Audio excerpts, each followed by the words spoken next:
Radnički FNP. Jereminov.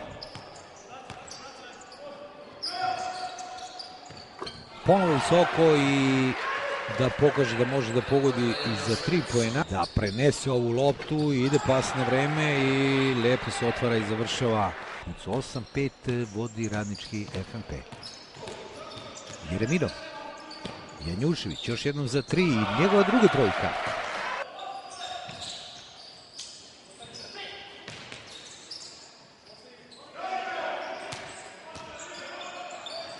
Sjajno, sjajno. Pančevaca. Pejović. Janjušević. Ide lopta na mič za 2 trojke iz 2 pokušaja. 5 poena postigao je Pejović u Tamišu.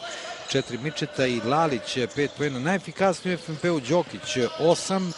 Dušan Ristić 6 poena, Šturanović 4. Evo Kole Marković u prvom poluvremenu, a najbolji strelac Radničkog FNP-a u prethodnim kolima Miloš Bojović 7 poena uz jako loš šut pre svega za 2, samo jednom iz 6 pokušaja.